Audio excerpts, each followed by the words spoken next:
Is Dave out there? Dave Sanson. Dave and Brendan, are they watching? No, they're probably watching. Yeah, they should. Because they're missing the beers we normally would have. But that's okay. So we're now looking... Hi, Mum. A rapid review. So Helios' Goddess, Red Rye. Now, I'll say, when I was given a 4-pack to taste on this, Pat, myself and Dan sat in here after a wine tasting. So we do online wine tastings and stuff as well. On the Purple Palette Facebook, and we decided to pull the beers out afterwards. And we'd been having some fairly big wines, and we were evaluating them, so it was actually quite intense and trying to understand things.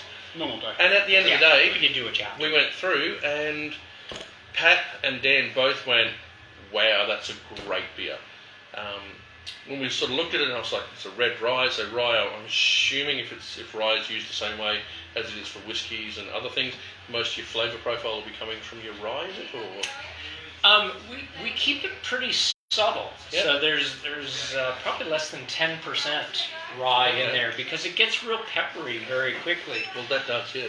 But most of the red beers get very, very sweet very quickly because it's the caramelized malts, and it gives it that real sweet flavor. So the rye takes the edge off of it. So if you were drinking a bunch of big red wines and cabs and things like that, this will sit real nice across multiple parts of the palate. So you've got a thickness, a sweetness, and then you've got this spicy bite, and then you've got the bitterness of the hops, and so it just all melds together. And then there's a creaminess to the head.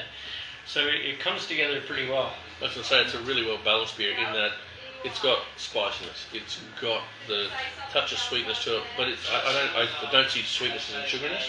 No. But it's got that bitterness which balances it really, really well. The colour also, I meant to ask Dave, I said, is it red enough for him? You know? Oh, yeah. Yes. So we've had this before, haven't we? We have discussions about whether red beers are red, or whether they're red enough or not. Yeah. They need to be red. I'm loving the fact that I can pick the rye in this, because sometimes, again, as I said before, my palate's pretty ordinary, and sometimes I'm not good at picking the rye in a rye beer, and I get a little bit upset. Even better than that is that I read, I think Crafty Pint said that it was based on Irish red ale, which I consider not a beer. You think it's a water? Irish red ales can basically cream with a bit of alcohol in it. Oh, okay, yeah. Absolutely no hops. Yep. Based on the Kilkenny and the Caffreys of British Irish red ales.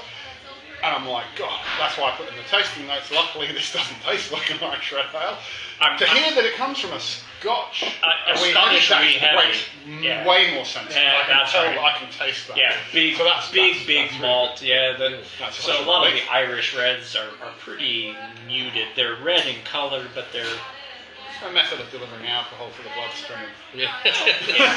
This has got some really interesting flavours. So yeah, this is a really good one. Overall, I'd say this is one of my more favourite beers from your brewery. And in fact, I believe Pat's so keen on he's putting it on tap, so that's really good too. To this day, as the owner, I still get excited when I pour a goblet of the red and I put it up on the counter. And I can look through it, and it's unfiltered, but it is clear garnet red, and it has this beautiful head. There's nothing better than the Goddess on tap. It is still my favorite. I will say I really like the biscuitiness that turns up in there. It reminds me a little bit of those really lovely brown ales you can get when you get that biscuitiness going in it, and that is that's impressive. It's not working on the camera in the way it is here. Now it looks like ginger ale. It's a bit better. There you go. Red now. Yeah. Cool, alright, we're on to the next one then. Cheers, thanks guys. Thanks.